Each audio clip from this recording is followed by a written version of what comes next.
তুমি কি পড়াশোনা করো? তুমি কি পড়াশোনা করো? Do you study? Do you study? এখানে আপনি হাজার হাজার বাক্য তৈরি করতে পারবেন। খেয়াল করেন, এখানে আমরা ভার্বটা চেঞ্জ করব, তাহলে প্রশ্ন ভিন্ন হয়ে যায়।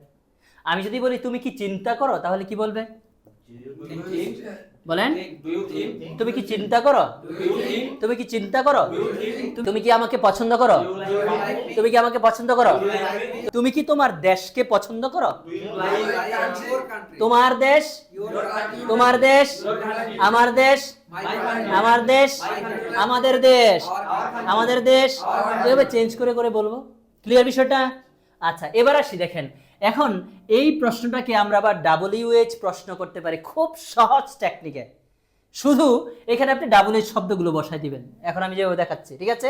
আমি যদি বলি তুমি কেন পড়াশোনা করো, দেখেন তুমি কি পড়াশোনা করো? Do you? তুমি কি পড়াশোনা করো? Do you?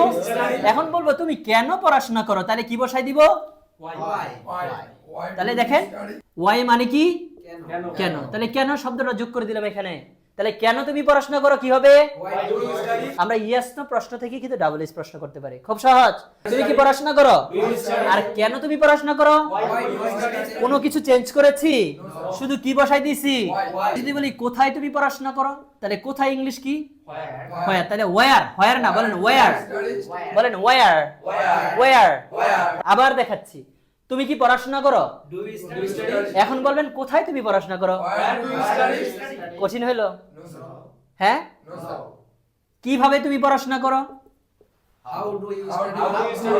ওই যে একটা পদ্ধতি শুধু শিখেছেন, ডু ইউ স্টাডি। এটা কি আপনি কি করছেন? গেম খেলছেন। একজন খেলোয়াড় যেমন ফুটবলে কত ভাবে, নানান ভাবে খেলে, এভাবে খেলতে হবে। You have to play with English. এতদিন খেলছেন বল নিয়ে, এখন খেলবেন ইংলিশ নিয়ে। কখন তুমি পড়াশোনা করো?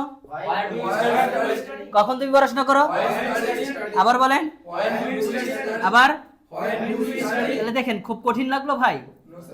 হাউ কিভাবে, আর ওয়েন কখন। আমি যদি বলি কার সাথে তুমি পড়াশোনা করো, তাহলে কার সাথে ইংলিশ হচ্ছে উইথ হোম। কার সাথে ইংলিশ কি? আমি বললাম কতক্ষণ তুমি পড়াশোনা করো, তাহলে কতক্ষণ ইংলিশটা জানলে হয়ে গেল।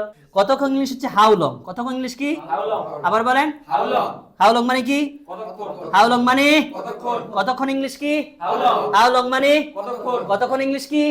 কোন একটা নতুন শব্দ আসলে এইভাবে রিপিট করবেন, বাংলা ইংলিশ, ইংলিশ কথা বলে না, বাংলা ইংলিশ।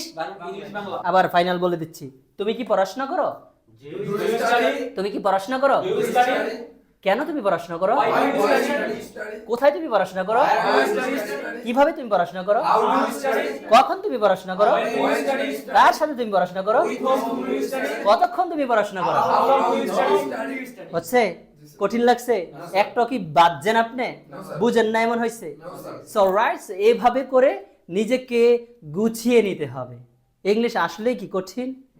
আমরা হয়তো কঠিন মনে করে এটাকে কঠিন আরো বানায় ফেলছি। So keep practicing like this way. English will be so easy for you.